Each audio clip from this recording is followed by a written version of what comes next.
Be بطخ اور be مرغی دونوں نے انڈے دیے۔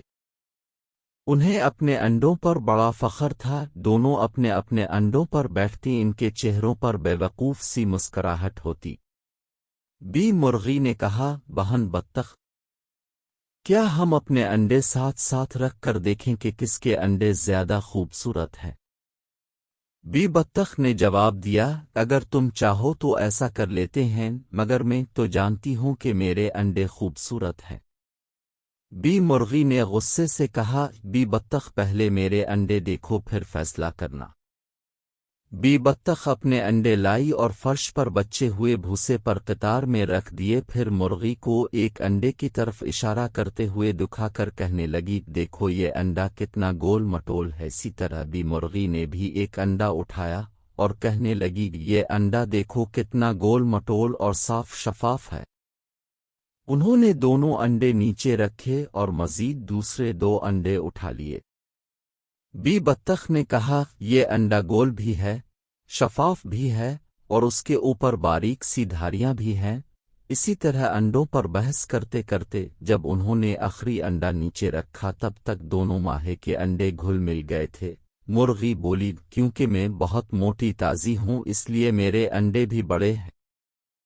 یہ سن کر بطخ نے چھوٹے انڈے اٹھائے اور انہیں اپنا سمجھ کر اپنے گھونسلے میں رکھ لیا۔ اسی طرح مرغی نے بڑے انڈے اٹھائے اور انہیں سمیٹ کر اپنے قبضہ میں لے لیا۔ دونوں اپنے اپنے انڈوں پر اتنی دیر بیٹھی رہیں جب تک کہ ان میں سے پیارے ننھے منھے گول مٹول مرغی اور بطخ کے چوزے نہ نکلے آئے۔ ایک دن بطخ اور بی مرغی راستے میں ملے، دونوں کے چوزے ماہے کے پیچھے پیچھے تھے۔ بطخ بڑے فخر سے بولی، کیا سب سے خوبصورت چوزے نہیں ہے؟ کیا بی مرغی تم نے اتنے پیارے چوزے پہلے کبھی دیکھے ہیں؟ بی مرغی نے جواب دیا، واقعی بہت خوبصورت ہیں، لیکن ادھر بھی تو دیکھو، کیا تم نے کسی مرغی کے اتنے خوبصورت چوزے دیکھے ہیں؟ جواب میں بطخ نے بھی مرغی کے چوزوں کی تعریف کی۔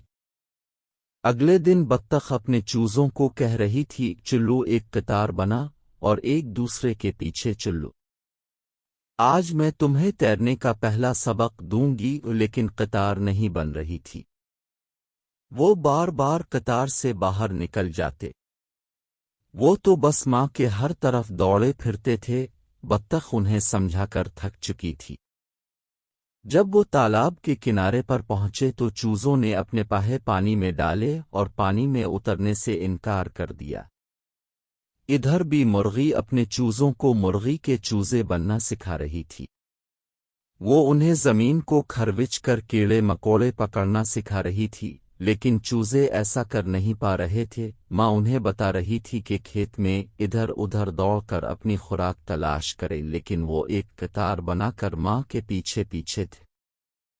جب بھی مرغی کا منہ دوسری سمت ہوا تو چوزے فوراً دی لگا کر موتی کتے کے پانی پینے والے برتن میں چلے گئے اور باہر آنے سے انکار کر دیا۔ موتی ساتھ ہی سو رہا تھا۔ اس نے ایک آنکھ کھول کر دیکھا کہ کیسا شور ہے۔ اس نے چوزوں کی اس حرکت کا برا نہیں منایا۔ بی مرغی اور بی بطخ نے ٹھنڈی آہیں بھریں اور گفتگو کرنے کے لیے ساتھ ساتھ بیٹھ گئیں۔ اب وہ سمجھ چکی تھیں کہ انہوں نے غلطی سے ایک دوسرے کے انڈے تبدیل کر لیے تھے۔